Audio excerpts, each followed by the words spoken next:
வணக்கம் friends, welcome to wealth with Bala. இந்த video ரொம்ப முக்கியமான ஒரு வீடியோவாக இருக்க போகுது. ஏன்னு கேட்டிங்கன்னா, நிறைய பேர் எங்கிட்டையும் சரி நிறைய அட்வைசர்ஸ் கிட்டையும் கேட்கக்கூடிய ஒரு கேள்வியாக இது இருக்கும். பாலா சார், எதுக்கு நாங்கள் ஒரு அட்வைஸருக்கு கமிஷன் பே பண்ணோம்? நாங்கள் டைரெக்டாக இன்வெஸ்ட் பண்ணிட்டு போனாக்கா நிறைய மணி சேவ் பண்ண முடியும்ல அப்படின்னு கேட்பாங்க. இது ஒரு வேலிடான கொஸ்டின் தான். இந்த 1% சேவ் பண்ணாக்கா ஃபியூச்சரில் லேக்ஸ் கணக்காக சேமிக்கலான்னு சொல்கிறாங்களே, அது உண்மையா? இல்லைனா இந்த ஒரு சின்ன மிஸ்டேக் பண்ணுறதுனால நம்மளோட வெல்த் பாதி கூட ஆகிறதுக்கு வாய்ப்பு இருக்குது அப்படிங்கிறது உண்மையா? இந்த வீடியோவில் ரியல் மேத் என்ன அப்படிங்கிறத நம்ம பார்த்துடலாம். இது ஒரு ரெகுலர் பிளானை விற்கிறதுக்கான ஒரு மார்க்கெட்டிங் வீடியோ கிடையாது. எது உண்மை அப்படின்னு தெரிஞ்சுட்டு முடிவெடுக்க வேண்டிய ஒரு விஷயம். வாங்க அது என்னன்றது கிளியராக இந்த வீடியோவில் பார்க்கலாம். முதல்ல ப்ராப்ளம் என்ன அப்படின்றத அண்டர்ஸ்டாண்ட் பண்ணிக்கலாம். நீங்கள் ஜஸ்ட் கூகுளில் போய் டாப் ஃபண்ட் இன் 2025 அப்படின்னு போட்டிங்கன்னா நிறைய ஃபண்ட்ஸ் காட்டும். அது நீங்கள் சூஸ் பண்ணுறதாகட்டும். இல்லை இன்ஸ்டாகிராமில் யூடியூப்பில் நிறைய இன்ஃப்ளூயன்சர் பார்த்தீங்கன்னாக்கா நிறைய ஃபண்ட்ஸை சஜஸ்ட் பண்ணுவாங்க. அதை பார்த்துட்டு உடனே நீங்கள் இன்வெஸ்ட் பண்ணுறீங்க, கரெக்டு தானே? ஆனால் இதில் என்ன ஒரு பிரச்சனை இருக்குது அப்படின்றத பார்க்கலாம்.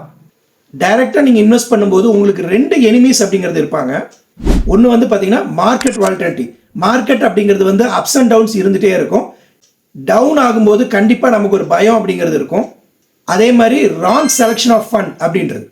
ஏன்னா இந்த வருஷம் டாப்ல இருக்கக்கூடிய ஒரு ஃபண்டு நெக்ஸ்ட் இயர் பாட்டம் ஆகிறதுக்கான வாய்ப்புகள் கூட இருக்கு. அந்த மாதிரி ஏற்கனவே நிறைய ஃபண்ட்ஸ் ஆகிருக்கு.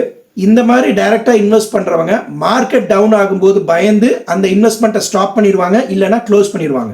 இந்த ஜஸ்ட் 1% ஒரு அட்வைசருக்கு கொடுக்கறதுக்காக யோசிச்சு அவங்க 10-20% அவங்களோட ப்ராஃபிட்டை இழக்கிறாங்க. இது ஒரு கரெக்டான சேவிங்ஸா அப்படிங்கறத யோசிச்சுக்கோங்க. ஒரு சின்ன எக்ஸாம்பிள் பார்ப்போம். உங்கள் உடம்பு சரியில்லைன்னு வச்சுக்கோங்க, சாட் ஜிபிடியோ இல்லை கூகுளையோ போயிட்டு எனக்கு இந்த மாதிரி உடம்பு சரியில்லை, எந்த மெடிசன் எடுத்துக்கணும்னு கேட்டிங்கனாக்கா கிளியராக என்ன மெடிசன் சாப்பிடணும், என்ன மாதிரி எஃபெக்ட் இருக்குது எல்லாமே ஒரு சாட் ஜிபிடி கொடுக்கும். நீங்கள் அந்த மெடிசன் வாங்கி சாப்பிடுவீங்களா? இல்லை ஒரு டாக்டர் கிட்ட போய் அவர் சஜஸ்ட் பண்ணக்கூடிய மெடிசன், மேபி அதே மெடிசனாக கூட இருக்கலாம், அதை வாங்கி நீங்கள் சாப்பிடுவீங்களா? இந்த டாக்டருக்கு எதுக்கு ஃபீஸ் கொடுக்கணும்னு சொல்லி அதை வாங்கி நம்ம சாப்பிட மாட்டோம். கண்டிப்பாக ஒரு டாக்டர் தான் போய் பார்ப்போம். அதே மாதிரி தான் ஒரு ஃபினான்ஷியல் அட்வைசர் அப்படிங்கிறவர் ஜஸ்ட் அவர் ஃபண்ட்ஸை சஜஸ்ட் பண்ணுறது மட்டும் கிடையாது. இந்த 3 விஷயங்கள் அவர் பண்ணுறாரு. அதில் ஃபர்ஸ்ட் விஷயம் பார்த்தீங்கன்னா உங்கள் கோலோட நீங்கள் பண்ணுற இன்வெஸ்ட்மெண்ட்டை மேப் பண்ணுறது. உதாரணத்துக்கு உங்கள் குழந்தையோட எஜுகேஷனாக இருக்கலாம், இல்லை மேரேஜாக இருக்கலாம், இல்லை உங்களோட ரிட்டையர்மெண்ட்டாக கூட இருக்கலாம். அந்த ஃபண்டை அந்த கோலுக்காக அலைன் பண்ணி அந்த இன்வெஸ்ட்மெண்ட் ஜேர்னியை உங்களுக்கு எடுத்துகிட்டு போவார். ரெண்டாவது பார்த்தீங்கன்னா ஹேண்ட் ஹோல்டிங் உங்களுக்கு இருக்கும். மார்க்கெட் விழும்போது பாலா சார் இப்போ என்ன பண்ணுறது அப்படின்னு சொல்லி கேட்பாங்க. நம்ம லைஃப்லயும் நிறைய பிரச்சனைகள் வரும். அப்ப நம்ம ஃப்ரெண்ட்ஸ் விடு பார்த்துக்கலாம், நான் இருக்கேன் அப்படின்னு சொல்ற அந்த வார்த்தை தான் நம்ம லைஃப்ல அடுத்த கட்டத்துக்கு எடுத்துட்டு போகும். அதே மாதிரி தான் ஒரு ஃபினான்ஷியல் அட்வைசர் அப்படிங்கிறவர் உங்க ஹேண்டை ஹோல்ட் பண்ணி உங்களோட வெல்த் ஜேர்னில எடுத்துட்டு போவார். மூணாவது பார்த்தீங்கன்னா ரெகுலர் ரிவ்யூ அப்படின்ற விஷயம் இருக்கும்.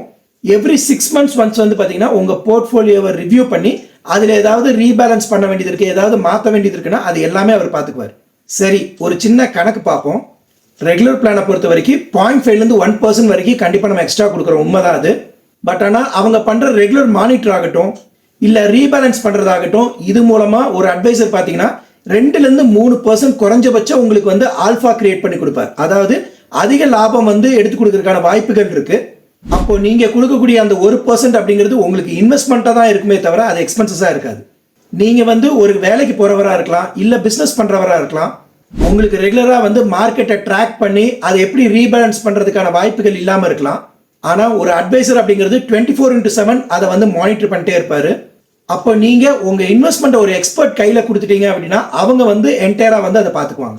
அப்போ நீங்கள் பண்ணக்கூடிய இந்த 0.5-1% அப்படிங்கிறது ஒரு இன்வெஸ்ட்மெண்ட்டாக தான் இருக்கும், எக்ஸ்பென்சஸ் கிடையாது. இந்த 1% நீங்கள் கொடுக்கறது உங்கள் பீஸ் ஆஃப் மைண்டுக்காக தான் ஸ்பெண்ட் பண்ணுறீங்க.